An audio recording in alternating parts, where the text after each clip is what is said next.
I was a big Transformers kid growing up, so I was really excited for Transformers Dark of the Moon to come out.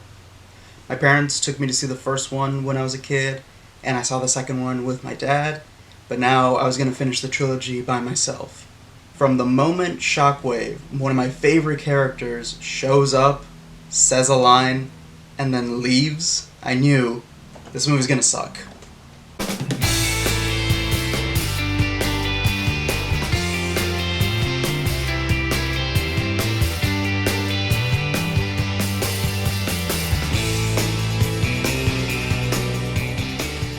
I don't think I'll get in trouble with anybody if I say that the Transformer movies are shit. uh, I really liked the first one when I saw it, and I still like it. But with the second one, I was very disappointed, and I tried, like me and my friends, we tried to defend it because we're like, yeah, second movie's always better. But no, it was shit. So with the third one, I was just really hoping it would be better, it would be good, it would be watchable, and it wasn't. So I have never seen another Transformer movie since that one. At the time, it was the last one. Everybody was saying it was going to be the last one, and if you remember coming off of movies like Super 8 and First Class, I was really interested in movies set in other time periods. And from the trailers, it looked like there was a lot of moon landing conspiracy theory talk. It was going to be set like the 60s. It was going to focus on the moon landing, and that was so fascinating to me. But in the actual movie, it's only like the first 3-4 minutes, and we just never go back to that, or we never really focus on that. So that was a big letdown because I really love the moon landing and 1969, and moon landing conspiracy theories are so much fun to read. So I was really interested in that. I had a neighbor who, at the time, she was doing a yard sale and she found this old model kit of the Apollo 11.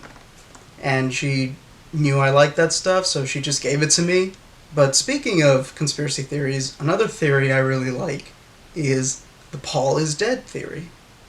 I remember seeing the Beatles in the movie Yellow Submarine, and it's a 60s animated musical about the Beatles having to take a yellow submarine to go to Pepperland to free the people from the Blue Meanies. It's a very weird movie. It's very oddly animated. The animation's very weird, if you've ever seen it. But it does fit like that 60s, I want to say psychedelic look. I don't know if I'm correct on that, but it caught my attention. Even though I didn't finish it when I was a kid, I did remember it and I wanted to revisit it that summer. I can't remember why. I just knew I needed to watch it again. I was lucky enough to find it at the library, where I also found a lot of other Beatles albums. I found the movie soundtracks, so I would listen to those a lot, but I would mostly listen to Rubber Soul. I think that was the album that I liked the most, with Nowhere Man and Driving My Car. Those were two songs I really enjoyed. But my favorite Beatles song was Strawberry Fields Forever. And that's the one that has the secret message. At the end of the song, there's a little bit of music that I can just assume is the band playing around. It doesn't sound like the rest of the song. It's just a little added tune. But you hear a slowed down voice saying, "I buried Paul." The song was recorded in November of 1966, so they claim that they were saying cranberry sauce. But because it's slowed down, it does sound odd, and it sounds like "I buried Paul." It's one of the many things that just added to the fire of Paul McCartney being dead and being replaced by a double. I was so fascinated by this, I actually wrote and drew "Paul is Dead" on my journal from the summer school. I wasn't paying attention, so I was just doodling. I was that kid. And I would write it in big letters and draw stuff. And there was a group of girls in the class who saw it and came up to me like, "Oh my gosh, is that true? Who's Paul? What happened?" You know, they thought like a friend of mine died, and I was just like, "Yes, he was a dear friend of mine. We lost him very tragically." And no, I didn't say that. I just had to explain like, "Oh, it's a thing. Can I introduce you to the Beatles?"